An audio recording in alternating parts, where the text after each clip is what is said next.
Mr. President, with respect, I think it's disrespectful for you to come into the Oval Office and try to litigate this in front of the American media. Right now, you guys are going around and forcing conscripts to the front lines because you have manpower problems. You should be thanking the President for trying to bring an end to this conflict. Have you ever been to Ukraine that you say what problems we have? So if you thought that was difficult, well, President Trump then chimed in. Don't tell us what we're going to feel. We're trying to solve a problem. Don't tell us what we're going to feel. I'm not telling you. Because you're in no position to dictate that. Remember this. You're in no position to dictate what we're going to feel. We're going to feel very good. You will feel influence. We're going to feel very good and very strong. You will feel influence. You're right now not in a very good position. You've allowed yourself to be in a very bad position, and he happens to be right about it. From the very beginning of the war. You're not in a good position. You don't have the cards right now. With us, you start having cards. But right now, you don't. Yeah, you're playing cards. You're playing cards. You're gambling with the lives of millions of people. You're gambling with World War III. You're gambling with World War III. And what you're doing is very disrespectful to the country, this country, that's back to you, far more than a lot of people said they should have. Have you said thank you once this entire meeting? No, in this entire meeting, have you said thank you? So there's very little that is traditional in this White House these days, but there is a convention that after that type of talk, the leaders would go away, have their own discussion, and then hold a formal press conference for all of the media. That was canceled. Moments after the clash, President Zelenskyy left the White House. Have a look at this. Mr. President, is there no deal? So shortly after that moment, President Trump took to social media, posting in part, "I have determined that President Zelenskyy is not ready for peace if America is involved because he feels our involvement gives him a big advantage in negotiations." He went on to say, "I don't want advantage, I want peace." He disrespected the United States of America in its cherished Oval Office, ending with, "He can come back when he is ready for peace." Zelenskyy posted his own response on social media, writing, "Thank you, America. Thank you for your support. Thank you for this visit. Thank you, POTUS, Congress, and the American people. Ukraine needs just and lasting peace, and we are working exactly for that." So where does that leave the deal to ensure security in Ukraine? And how are people in that country reacting to the confrontation in the Oval Office? Inna Sovsun is a member of Ukraine's parliament, and she joins me right now. Ms. Sovsun, thank you so much for joining us, and welcome to Power Play tonight. How are you? Well, I'm processing.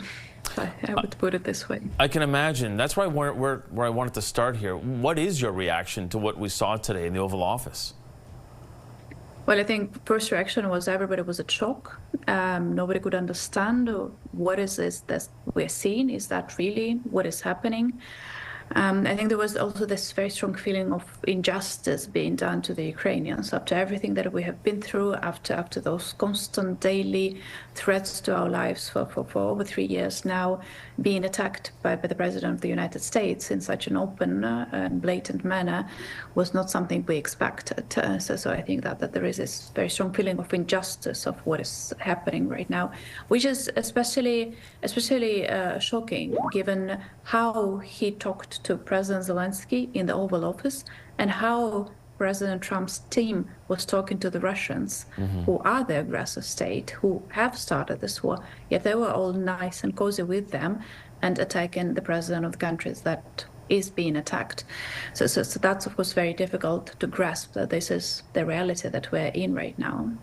At the same time, you did also post on social media to keep calm, and then you said, quote, "This isn't the worst that we've faced, though like any knife in the back, it stings the most when unexpected." Why did you write that? Well, that is the prevailing feeling over here, but I also think it's critically important in this situation to keep calm and to focus on the result, and the result is peace. It's amazing that President Trump is claiming that Ukrainians do not want peace, but we actually are the ones who want peace more than anything. And we have been through worse, and by worse I mean waking up at 4:30 in the morning on February 24th, 2022 to the explosions in the city. we have to remember that. We have to remember what is here at stake for us. And we have to focus on delivering real peace, which was not on the table today. What we were offered today is some half-hearted deal, which was not supported by any security guarantees to Ukraine, something that we have been asking for. So I think what we need to do now is three things. One is talk to our European partners, our partners in other countries, Canada, UK, Norway, Australia, everyone who has been supporting Ukraine, and ask them not just for the words of support, not for the words of concern, but for the types of weapon that they are willing to deliver to Ukraine right now in case American aid stops altogether. That will improve Ukraine's negotiating position very strongly when dealing with the United States. Second, there is apparently very strong negative feelings between President Trump and President Zelenskyy at this point, so there should probably be a different negotiator on the side of Ukraine. But I also think we probably, and that's number three, gonna need someone to mediate those talks, someone whom Mr. Trump will trust and whom we can trust as well. I think that is what we should focus on, because feelings aside, we are at war. We have people being killed on the front lines every day, and we have to make sure that it stops, but in a way that it doesn't start again in a week, a month, or a year from that moment. In your first point, you said to appeal to European allies. What faith do you have that they will step up and try and fill that void and help supply the weapons that you need, when up to this point, it has been the U.S. that Ukraine has been relying on for the most part? Well, the reality is a bit more complex than that, because in reality, Ukraine has been producing lots of weapons itself, especially drones. We do have one of the best drones produced in Ukraine as of right now, which are a significant element of the modern warfare right now. Europeans have been slow, but they actually delivered quite a lot as well. But of course, American aid was significant. The European side still has the weapons on their side. They still have Patriot air defense. They have the launchers. They have the missiles. They have them. They have lots of other weapons, the fighter jets that can be delivered to Ukraine and can actually secure peace better than anything else right now. We are seeing a huge wave of support from the European side right now in the social media. There will be a summit in 2 days, in less than 2 days now, in London.